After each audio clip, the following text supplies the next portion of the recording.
Hey guys, on today's tutorial I'm going to teach you how to update your iPhone, iPad or Touch to the latest iOS 11.0.1. Alright, so if you are in iOS 10, then make sure to make that backup on iCloud. If you guys are already in iOS 11 and you're just doing this quick update to 11.0.1, then don't worry about it. It's a small update, so there's nothing to it. So let's just go right into settings. Under settings, you guys can scroll down and you guys will see general. Under general, you see the second option where you see software update. So just tap on there. This should load up the latest iOS. Alright, so here it is, 11.0.1. So let's just tap on download and install. So first of all, it's gonna ask us for a passcode. If you guys don't have one, don't worry about it. Once you're done that, it's gonna download. So let's say something happens when you're downloading and your iPhone turns off. No problem, you can turn off. Nothing will happen really. However, if this does get stuck when you're installing, then that's another issue. All right, you might have to restore. So that's why I'm telling you guys to make that backup. So at this point, this shouldn't take more than 15 minutes, and that's if you got pretty slow internet. If you guys have extremely slow internet and let's say an iPhone 5S or something like that, then this will take approximately 30 minutes. That's stretching it. All right, it shouldn't take more than that, the downloading and installing process. It's a quick update. There's nothing huge to it. It will just fix some bugs. It doesn't fix all the bugs that are in iOS 11 unfortunately, but it fixes some. All right, so that's why they made this one pretty fast.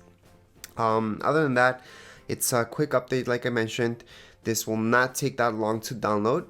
On average, let's say you guys have an iPhone 7, maybe a 6S, something like that, this would not take more than 5 minutes actually. It's, like I said, a small update. I always recommend making this backup, I always mention in the start, on iCloud. However, you don't have to. You can go into your computer, open iTunes, which is a free program for PC and Mac, and from there you guys can make your backup. All right, that way you don't have to rely on iCloud all the time. I know we have limits. If you guys don't want to pay, well, there are ways to optimize that, and I do have other videos that show you how to clean up and just make more room for iCloud. All right, apart from that, I can tell you guys that you should have at least 50% of your battery when you're making this update. I always recommend having your iPhone, iPad or Touch connected to some electricity. Even though it's 100%, I still recommend having connected to some electricity. I do that in general, but when you're making updates, I always suggest doing that just in case. All right, that way you avoid having to restore your whole iPad or iPod or iPod Touch. If you guys don't see this update, all right, in general iOS 11, don't worry about it. Let's say you have an iPad, the latest one, iPad Pro, and you guys don't see the latest update, I would just hook it up to my computer and do it from there, again using iTunes, which is a free program. So you guys can do that in order to update.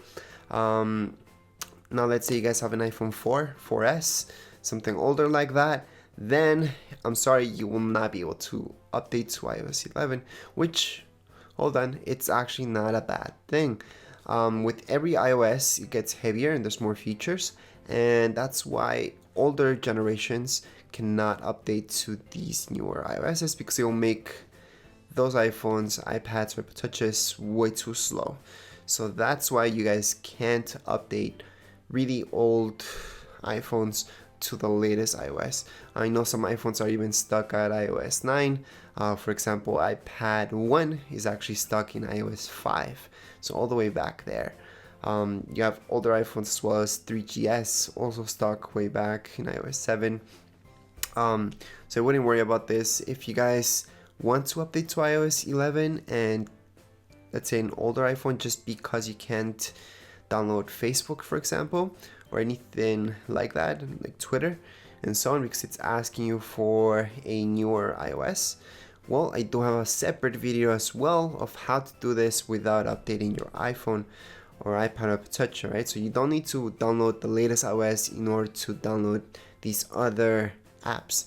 There's other ways of doing it, and I do have a video again in my channel that teaches you guys how to do that. Anyways, enough said.